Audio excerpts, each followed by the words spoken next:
ரசூல் ஸல்லல்லாஹு அலைஹி வஸல்லம் சொன்ன இன்னொரு முன்னறிவிப்பு என்னென்றால் ஹுரூஜுல் கஹ்தானி, ஹுரூஜுல் கஹ்தான். அன்புள்ள சகோதரர்களே, பாருங்க, புகாரி முஸ்லிம்ல வரக்கூடிய செய்தி, ரசூல் ஸல்லல்லாஹு அலைஹி வஸல்லம் சொல்கிறார்கள், அபூ ஹுரைரா ரலியல்லாஹு அன்ஹு அறிவிக்கிறார்கள், லா தகூமு ஸாஅ, மறுமை நாள் ஏற்படாது, ஹத்தா யஹ்ருஜ ரஜுலும் மின் கஹ்தான், கஹ்தானிலிருந்து, அப்படின்னா கஹ்தான் கோத்திரத்திலிருந்து ஒரு மனிதர் வருவார், யசூகுன் நாஸ பி அஸாஹு, மக்களை தனது கோலால் நிர்வகிப்பார். மக்களை தனது கோலால், அதாவது ஒரு ஒரு ஒரு என்னது ஒரு அசவுண்ட் வச்சிருப்பார், அதை வச்சு என்ன செய்வார், மக்களை நிர்வகிப்பார். இவர் கஹ்தான் கோத்திரத்தை சேர்ந்தவராக இருப்பார். அது வரைக்கும் மறுமை நாள் ஏற்படாது என ரசூலுல்லாஹி ஸல்லல்லாஹு அலைஹி வஸல்லம் சொன்னார்கள். அன்புள்ள சகோதரர்களே, கஹ்தான் சொன்னா எல்லா யமனியர்களும் கஹ்தான் தான், கஹ்தான் கோத்திரத்திலிருந்து அவங்க என்ன செய்வாங்க, உருவாகுவாங்க. அப்ப அரபுகளுடைய வம்சாவளி கஹ்தான் தான். அப்ப அரபுகளுடைய மக்கா அரபுகளுடைய, அப்ப இப்படியெல்லாம் நீங்க எடுத்துக்கொண்டீங்கன்னு சொன்னால் கஹ்தான் இருந்து உருவாகுவார் ரசூலுல்லாஹ் சொல்ற யமனத்தை என்ன செய்றாங்க, குறிச்சு சொல்றாங்க, அந்த மூலத்தை குறிச்சு சொல்றாங்க. அது ஒரு மனிதர் உருவாகுவார், பேர ரசூலுல்லாஹ் சொல்ற மக்களை கோலால் நிர்வகிப்பார்.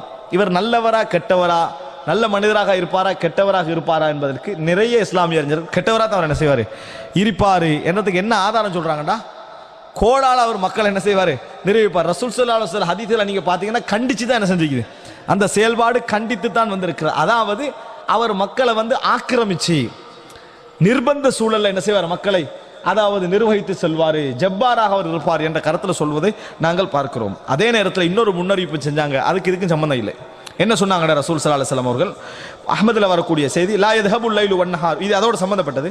வன்னஹாரு ஹத்தா யம்லிக ரஜுலுன் மினல் மவாலி யுகால் லஹு ஜஹ்ஜா, ஜஹ்ஜா என்று அழைக்கப்படக்கூடிய ஒருவர், அடிமையாக இருந்து விடுதலை செய்யப்பட்ட ஒருவர், இப்படிப்பட்ட ஒருவன் இந்த சமுதாயத்தை நிர்வகிக்கின்ற காலம் வரும் வரைக்கும் மறுமை நாள் ஏற்படாது. கஹ்தானி வேற, ஜஹ்ஜா வேற. கஹ்தான் சுதந்திரமான பரம்பரை, ஜஹ்ஜா மவாலி அப்படின்னு அடிமையாக இருந்து விடுதலை செய்யப்பட்டவன் ரசூலுல்லாஹ் சொல்றாங்க. இந்த ரெண்டு பேருடைய ஆட்சி காலம் வரும் வரைக்கும் மறுமை நாள் ஏற்படாதுன்னு ரசூலுல்லாஹ் சொல்றாங்க. இதுவரைக்கும் நடக்கல அப்படி என்பது இஸ்லாமிய அறிஞர்களுக்கு உடன்பாடான செய்தி. இது எப்ப நடக்கும், இப்ப இல்லை, எப்ப நடக்கும் என்பதும் எதிர்காலத்தில் பேசப்பட வேண்டிய ஒரு விஷயம்.